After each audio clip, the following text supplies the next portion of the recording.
Bienvenidos a un nuevo video de Español para Todos. En esta ocasión te traigo la segunda parte de nuestro tema, la figura del héroe. Hoy te voy a hablar de los héroes o de los tipos de héroes que restan, es decir, del héroe épico, del héroe everyman, del superhéroe y del antihéroe. Recuerda que anteriormente ya hemos hablado acerca del héroe mítico y sobre el héroe trágico. Por lo tanto, hoy vamos a ver cuáles son los rasgos del héroe épico, del héroe everyman o también llamado hombre común, del superhéroe y del antihéroe. Otro tipo de héroe es el héroe épico, aquel que tiene como finalidad o tiene como propósito proteger a los otros, proteger a su pueblo. El héroe épico podríamos decir que es una clase del héroe mítico, que pertenece a un estrato social elevado, que su presencia la observamos en los poemas épicos, de ahí que reciba el nombre de héroe épico, que su estadio o su condición de héroe tiene que ver con el combate, con la muerte y con el culto. Es decir, que para el héroe épico, el culto o el posible culto que le rinda la sociedad a la cual pertenece es un elemento fundamental. Y que además se mueve, a diferencia de nuestro héroe anterior, en el terreno de la certeza. Es decir, aquí no hay una duda interior, como en el caso de Edipo. El héroe épico sabe cuál es su objetivo, sabe cuál es su función y la va a cumplir. En él, el conflicto es más bien de tipo exterior, no consigo mismo, sino con la situación en la que está inmerso. Este tipo de héroe es un héroe que sirve como modelo para su comunidad. Sin embargo, este no es un rasgo propio del héroe épico, porque realmente el concepto de héroe tiene que ver en la mayoría de ocasiones, con esta idea de ser un ejemplo a seguir. Aquiles y Beowulf son dos ejemplos de este tipo de héroes. Aquiles, digamos que es uno de los personajes protagónicos de la Ilíada, mientras que Beowulf es el personaje principal de una obra medieval, de una épica medieval titulada de la misma manera, Beowulf. Ambos personajes son, digamos que el modelo a seguir dentro de sus respectivas sociedades. Son hombres ejemplares, tienen un origen noble, están dispuestos a sacrificar su propia vida por la defensa de su pueblo. Sobre todo en el caso de Beowulf, este rasgo es mucho más notorio. En ellos realmente no existe una duda interior, más bien es esta duda exterior. Aquiles duda, pero duda por la situación en la que está inmerso. Beowulf duda por saber, o en el momento en que él se va a enfrentar a los diferentes monstruos. ¿Será capaz de hacerlo? ¿No será capaz de hacerlo? Pero no porque él se sienta un hombre débil, sino por las consecuencias que su derrota podría tener para su pueblo. Llegamos ahora con otro tipo de héroe. A este se le ha denominado como everyman en inglés, o en español, hombre común. Se trata, como su nombre lo dice, de un ser humano, de una persona común y corriente, que bajo ciertas circunstancias se va a convertir en un modelo, se va a convertir en una persona que todos o que muchos admiren, y como aquí lo podemos ver, es un hombre ordinario, no tiene ningún poder especial, no posee cualidades sobresalientes, pero, insisto, las circunstancias y las decisiones que tome bajo esas circunstancias son las que lo van a convertir en un héroe. Por ejemplo, en el caso de esta cinta, Hasta el último hombre, se nos cuenta la historia de un soldado, a la vez médico, que decide llevar a cabo una hazaña extraordinaria. Una hazaña que aparentemente es una locura. Rescatar a cada uno de los hombres que están en el campo de batalla, solo, sin más que su propia decisión. Otro ejemplo de este tipo de héroe es Bilbo Baggins, este personaje del Señor de los Anillos al que se le va a encomendar una misión y que esta misión no la va a enfrentar más que con su propia determinación y su voluntad. Es un hombre dentro de su sociedad ordinario, común y corriente. No tiene ninguna clase de poder. Otro tipo es el superhéroe.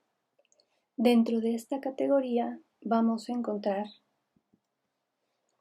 que el superhéroe puede poseer un poder sobrehumano, ya sea porque nació con él o porque lo adquirió en algún momento de su vida.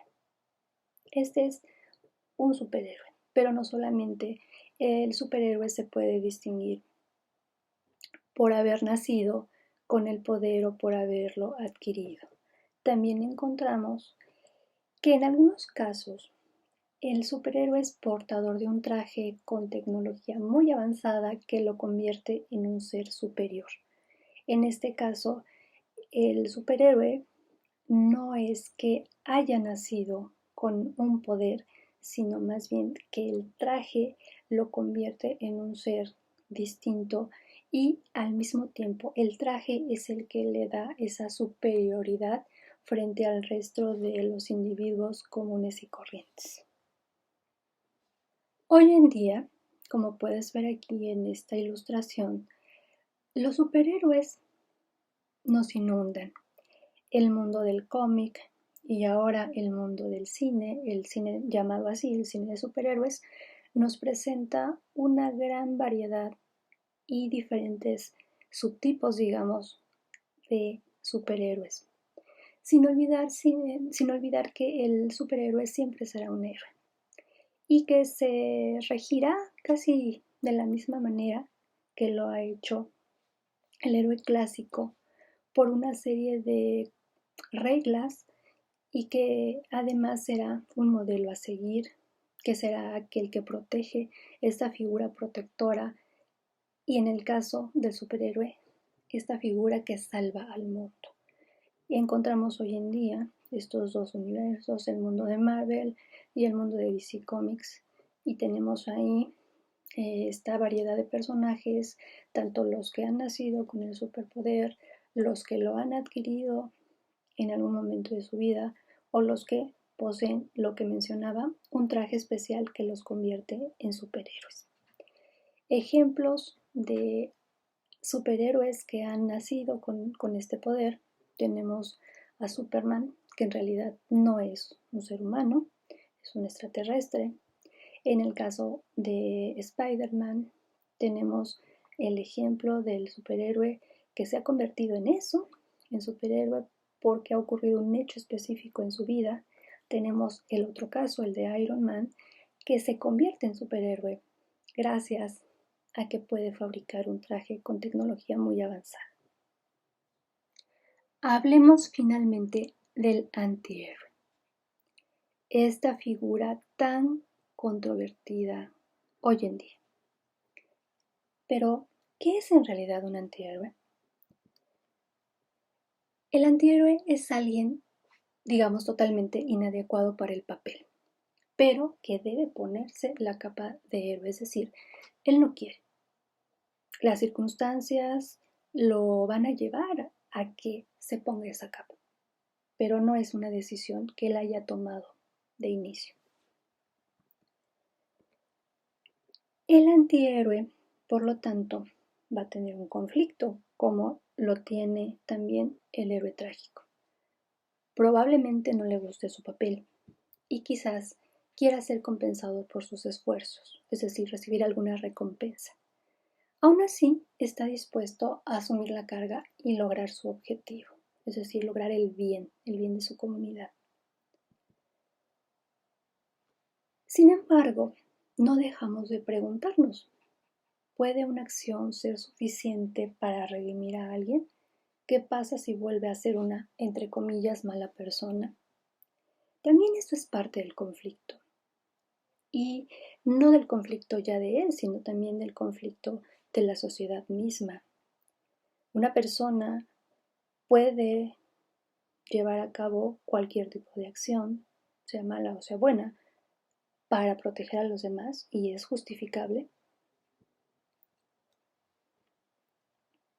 La codicia, la brutalidad, la crueldad, el egoísmo, por otro lado, son antivirtudes del antihéroe.